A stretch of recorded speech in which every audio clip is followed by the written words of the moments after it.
I feel good. No. I knew that I would now because I'm healthy, fit and strong. And if you want to get healthy, fit and strong fast, what's the ultimate place to exercise? Is it inside? Is it outside? Is it in a gym? Is it in a boot camp? Is it on a sporting field? Is it in a dance studio? What's the best place to get your place? Where is it to get your body healthy, fit and strong?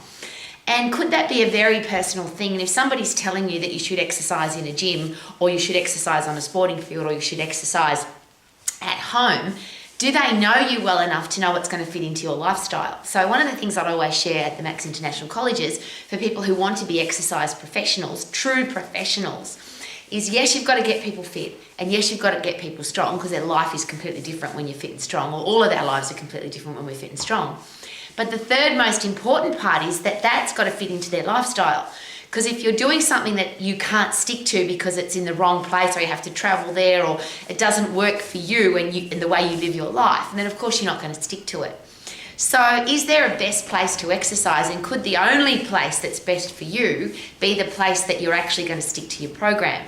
So I'm in my gym at the moment, and I'm very privileged. I've got a home gym with all the equipment that I need. It's got glass double side with beautiful views, and I can open those glass doors up, so if it's a nice day or not too windy, I can actually feel, well, in here it feels like you're training it outside when you're inside, which is awesome.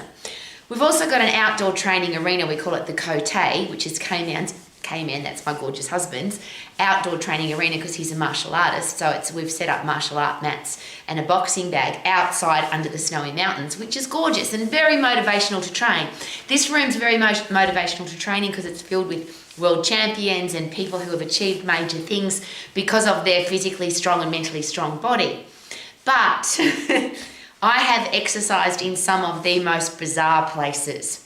So at one special time, I got a knock on the door in the toilet on a plane because I was doing push-ups and dips and jump squats inside the toilet on the plane. What are you doing in there? And there was some very humorous comments when I came out of the bathroom by myself.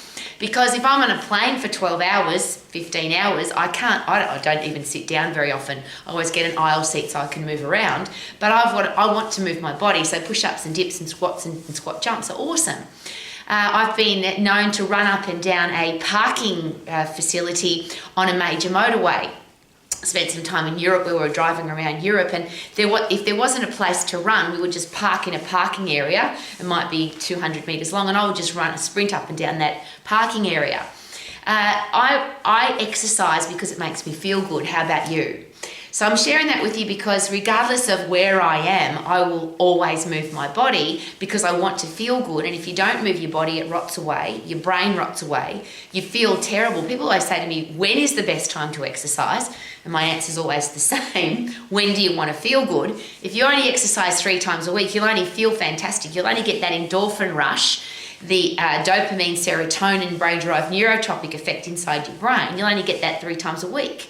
I want to get it every day, and from a huffy-puffy point of view, I will get puffed literally at a 10-second phosphate injection of high-intense activity multiple times throughout the day, and when I'm in a routine, it'll be 4 times an hour. I literally set an alarm so that every 15 minutes, I do 10 seconds of high-intense bursts of getting puffed to the point where I can't breathe, so that I feel really good afterwards. So I get that neurotransmitting change inside my brain, the chemical change in my brain.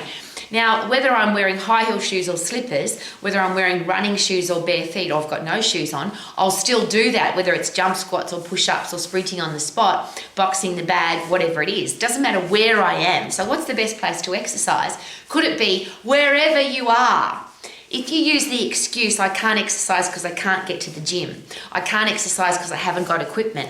I can't exercise because this is the place that I like to go running, but it's busy at the moment, or it's closed off for an event. And I've heard that they're excuses that I've heard. And why is it that we make excuses? If you don't have a shower, you'll be stinky. So you'd have to make the excuse, I'm stinky because I didn't have a shower. If you don't brush your teeth and you end up with rotten teeth, you'd have to make the excuse, I've got rotten teeth because I didn't brush my teeth. If you don't eat food, you're hungry. Why are you hungry? Because I haven't eaten anything.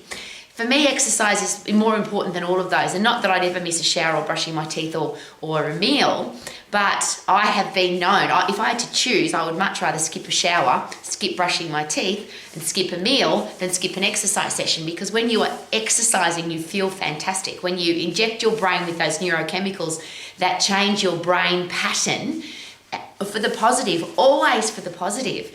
When you inject 100% effort of high intense activity into your body for 10 seconds, your brain then, it changes. So we get dopamine rush, serotonin, brain-derived neurotropic factor, endorphins fill your body so you feel good, and they're a painkiller as well.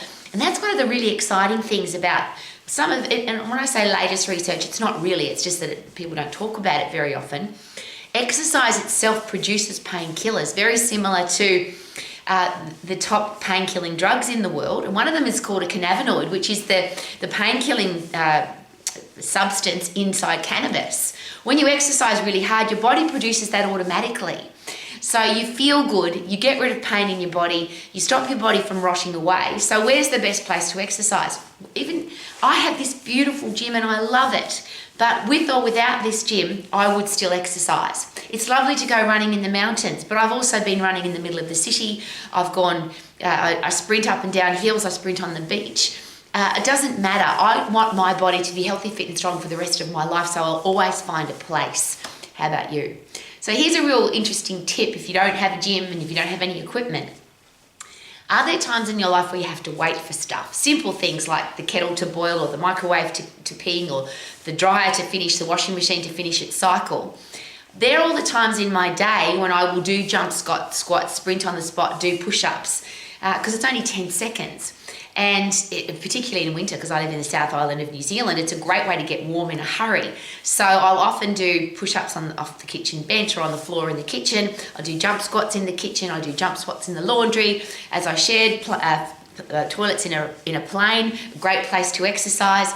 Airports, that's a really cool, fun thing. I always take my running shoes with me.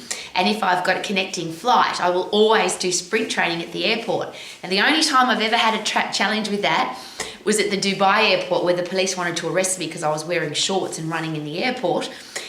So what I did, I just went to a different place in the airport and I found a flight of stairs, a fairly private flight of stairs, and I just did stair sprints while I was waiting for my plane.